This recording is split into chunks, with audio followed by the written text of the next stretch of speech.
প্রদীপ জ্বালানোর কাজ বড়ই আনন্দদায়ক।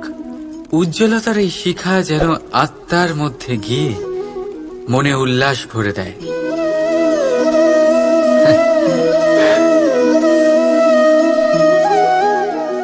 আমি কি করলাম? আমি একে নিভিয়ে দিলাম, অথচ এই দিয়েই আমি অন্য প্রদীপগুলি জ্বালিয়েছিলাম। কারণ যতক্ষণ এই শিখা অন্য প্রদীপগুলিকে জ্বালাচ্ছিল ততক্ষণ এই নিজেও জ্বলছিল। কিন্তু যেই ও এই কাজ করা ছেড়ে দিল তখন একেও নিভতে হলো। বুঝলেন?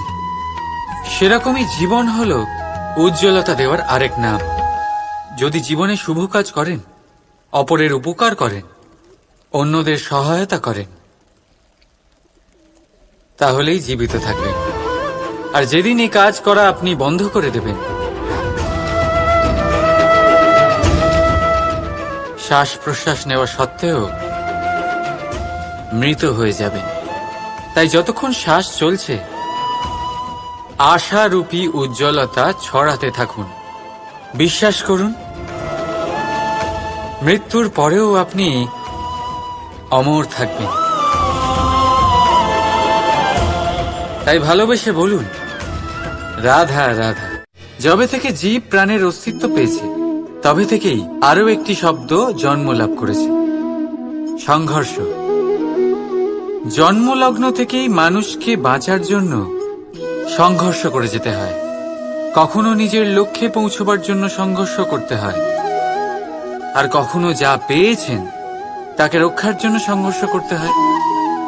কিন্তু প্রত্যেকে একই অভিযোগ করে যে সংঘর্ষ করার সময় ভীষণ কষ্ট হয়। আপনি যোদ্ধা হলে প্রহার আপনাকে সহ্য করতেই হবে। সাঁতার শিখতে হলে জলে আপনাকে প্রবেশ করতেই হবে। পায়ের তলায় তাদেরই কড়া পড়ে যারা রোজ হাঁটেন, আর যারা হাঁটেন তারা নিজেদের লক্ষ্যে অবশ্যই পৌঁছন। তাই মনে রাখবেন, জীবন ততক্ষণই আছে যতক্ষণ কর্ম করবেন। তাই সংঘর্ষ করতে থাকুন, কষ্ট ভুলে যান, আর আমার সাথে ভালোবেসে বলুন, রাধা রাধা। স্বপ্ন আর লক্ষ্য একই মনে হয়। এই দুইয়েরই কথা মানুষ কল্পনা করেন। এই দুই মানুষ অর্জন করতে চান, আর এই দুই পূর্ণ হলে মানুষ নিজেকে অত্যন্ত ভাগ্যবান বলে মনে করেন। কিন্তু এই দুইয়ের মধ্যে পার্থক্য আছে।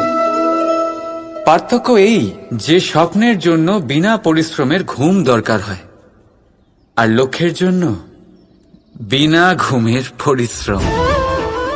যে ব্যক্তি ঘুমের মধ্যে স্বপ্ন দেখতে থাকেন, জেগে ওঠার পর তার হাত খালি থেকে যায়। আর যে ব্যক্তি পরিশ্রম করেন, শয়নকালেও তার হাত তার লক্ষ্যেই থাকে। তাই যদি স্বপ্নও দেখতে হয়, তাহলে লক্ষ্য জেনে পরিশ্রম করুন, আর ভালোবেসে বলুন, রাধা রাধা। ইচ্ছে, সিদ্ধান্ত আর নিশ্চয়তা, এই শব্দগুলো আমরা আমাদের জীবনে অনেকবার শুনেছি, তাই না? জীবনে অনেক সময় অনেক কিছু পেতে খুবই ইচ্ছে করে, কিন্তু শুধু ইচ্ছে হলেই কি সবকিছু পাল্টায়? সবকিছু পাওয়া যায়? অনুর্বর জমিতে বাস করা ব্যক্তির মনে ইচ্ছে হয় যেন সে শীতল জল পায়, কিন্তু সে পায় না। যে এক কুয়ো খোঁড়ার সিদ্ধান্ত নিয়েছে, সে মাটি খোঁড়ার জন্য কোদাল অবশ্যই পেয়ে যায়। আর যে নিশ্চিত করে নিয়েছে, সে দেরি করে হলেও সেই শীতল জল অবশ্যই পেয়ে যায়। তাই জীবনে কেবল ইচ্ছে করবেন না, সিদ্ধান্ত নিন, আর তারপর নিশ্চিত করুন, সব পেয়ে যাবেন। আর ভালোবেসে বলুন, রাধা রাধা। মানুষের একটা বিশেষ প্রবৃত্তি হল, তারা কখনো নিজেকে নিয়ে সন্তুষ্ট হন না। কখনো নিজেকে নিয়ে প্রসন্ন হন না। যা আছে তার থেকে বেশি পেতে চান। যা পেয়ে গেলেন তার থেকে আরো বেশি পেতে চান। নিজেদের জীবনে বদল, পরিবর্তন আনতে চান। আর এই প্রবৃত্তি এই সংসারের সবচেয়ে মহান। কারণ এই প্রবৃত্তির জন্যই সংসারের বিকাশ হয়। কিন্তু এই বদলের জন্য মানুষ তার খোঁজে থাকেন যা তার জীবনে বদল আনতে পারবে, তাকে পথ দেখাতে পারবে, তার জীবনে পরিবর্তন আনতে পারবে। আর তাই মানুষ সংসার জুড়ে তাকেই খোঁজেন যিনি তার পাশেই আছেন।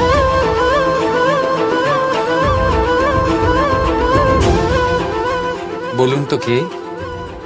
যদি কেউ আপনার জীবন বদলাতে পারে তবে তাকে আত্মবিশ্বাস নয়, আত্মবিশ্বাসের হাত ধরুন। আপনার সমস্যা আপনা থেকেই দূর হয়ে যাবে। তাই ভালোবেসে বলুন, রাধা রাধা। জীবনে কিছু করে দেখাতে হলে আকাশের সেই সীমা ছুঁতে হবে যে সীমা ছোঁয়ার কথা আপনি কখনো ভাবতেও পারেন না। তাহলে নিজের মধ্যে এই 3টি গুণ সম্মিলিত করুন। প্রথম, নিজের লক্ষ্যে পৌঁছবার ইচ্ছে, একাগ্রতা।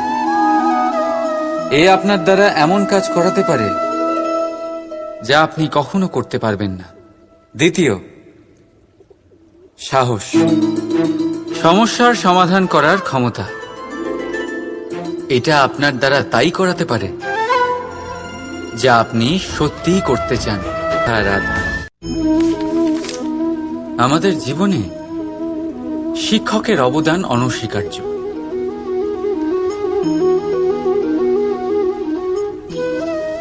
শিক্ষক যিনি আমাদের জীবন ধারণের প্রয়োজনীয় শিক্ষা দেন, জীবন যাপন শেখান, আর মৃত্যুর পরেও কিভাবে সুনাম বজায় থাকবে তা শেখান। কিন্তু যদি কেউ এই প্রশ্ন করে যে আমাদের জীবনে সবচেয়ে বড়, সবচেয়ে গুরুত্বপূর্ণ শিক্ষক কে, তাহলে কেউ বলবেন মা। কারণ এই সংসারে মায়ের থেকে বেশি শিক্ষা আর কে দিতে পারেন। কেউ বলবেন অধ্যাপক, কারণ অধ্যাপকই আমাদের অস্ত্র আর শাস্ত্রের শিক্ষা দেন। আবার কেউ বলবেন বন্ধু।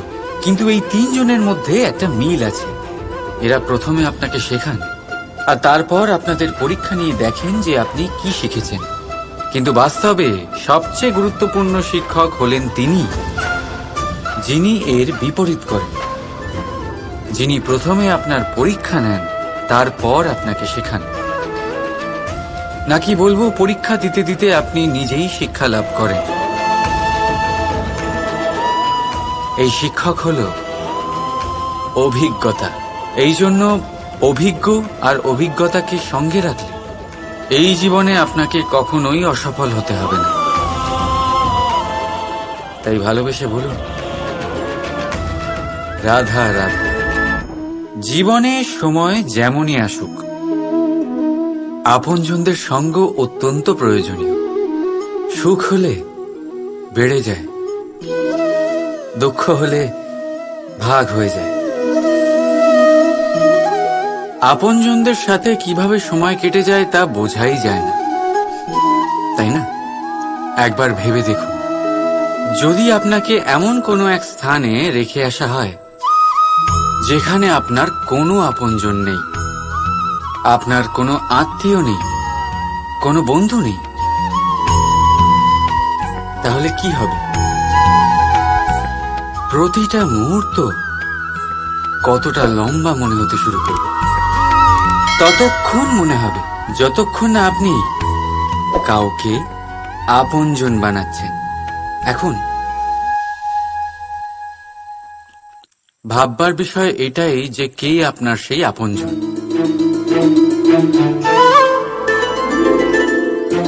সেই আত্মীয় যার সাথে আপনার রক্তের বন্ধন। তাই ভালোবেসে বলুন, রাধা রাধা। কিছু পাখিদের লক্ষ্য করি আমি, জীবন ভোর বাসা বানাতে থাকে, এখান থেকে ডাল কুড়িয়ে, ওখান থেকে পাতা কুড়িয়ে, সর্বদা এই কাজেই ব্যস্ত থাকে যাতে নিজের বাসা বানাতে পারে। আর এই কাজে এত মগ্ন থাকে যে নিজেদের ডানার অস্তিত্বের বিষয় সম্পূর্ণভাবে ভুলে যায়। ভুলে যায় যে তাদের কাছে এক বিশাল আকাশও আছে ওড়ার জন্য। আর কোথাও এই জীবন বাসা বানাতে বানাতে ভস্ম হয়ে যায়। আমাদের মানুষের সাথেও এমনই হয়। জীবন যাপনের জন্য অর্থ অর্জন করতে করতে এত ব্যস্ত হয়ে যায় যে ভুলেই যাই যে আমাদের জীবন যাপনও করতে হবে। অর্থ জীবন ধারণের জন্য হয়, জীবন ধারণ অর্থের জন্য নয়। তাই বলছি, শুধু বাসা বানাতে থাকবেন না, নিজেদের ডানাগুলি মেলুন আর উড়ান দিন এই খোলা মহাকাশে। আর ভালোবেসে বলুন, রাধা রাধা। একটি পিঁপড়ের আয়ু অত্যন্ত কম হয়, 2 দিন বা খুব বেশি হলেও 1 সপ্তাহ, ব্যাস। কত কম ভোজনের দরকার পড়ে ওদের, কিন্তু তাও সে চলতে থাকে, কর্ম করতেই থাকে। আগামী প্রজন্মের স্বাচ্ছন্দ্যের জন্য কখনো থেমো না, কর্ম করে যাও, চলতেই থাকো। কিছু না পেলেও পথ চলায় পারদর্শী হয়ে উঠবে, লক্ষ্যে না পৌঁছলেও একজন ভালো যাত্রী হতে পারবে। তাই ভালোবেসে বলো, রাধা রাধা। মানুষের স্বভাব হলো ভাবা, ভেবেচিন্তে সিদ্ধান্ত নেওয়া, আর সিদ্ধান্ত নিয়ে এই পৃথিবী বদলানোর ভাবনা নিয়ে এগিয়ে যাওয়া, তাই না? কিন্তু সবাই কি নিজের সিদ্ধান্তের ইতিবাচক পরিণাম পেতে সফল হন? কেন শুধু কিছু মানুষই এই সংসারকে বদলাতে পারেন, সবাই নয় কেন? এর কারণ হলো ভয়। আর এটাই পার্থক্য সফল আর অসফল মানুষের মধ্যে। সফল তারাই হন যারা নিজের ভাবনা আর সিদ্ধান্ত দিয়ে এই সংসার বদলে দেন, আর অসফল তারাই হন যারা এই সংসারের ভয়ে নিজের ভাবনা, নিজের সিদ্ধান্ত বদলে ফেলেন। তাই যদি এই পৃথিবীতে আপনি কিছু বদলাতে চান, তাহলে নিজের লক্ষ্য অবধি পৌঁছবার পথটা বদলান, নিজের ভাবনা আর নিজের সিদ্ধান্ত নয়। রাধা রাধা। আমাদের মধ্যে অনেকেই এই ভাবনায় বিলীন থাকি যে আমাদের নিজের জীবনে আপেক্ষিক সুখ আর সুবিধা কখনো প্রাপ্তি হয়নি, কারণ ভাগ্যে এই নির্ধারিত আছে, কারণ আমরা এমন পরিবেশে জন্ম নিয়েছি। কিন্তু আপনার জন্ম কি আপনার নিয়তি নির্ধারণ করে? কিছুটা হলেও করে। যেমন বৃষ্টির ফোঁটা যখন মেঘ থেকে জন্ম নেয়, তখন তার প্রারম্ভিক কাজ ধরাতলে পড়া, কিন্তু সে ধরাতলে কোথায় পড়ছে সেটা ভেবেচিন্তে নির্ধারিত করুন। রাধা রাধা।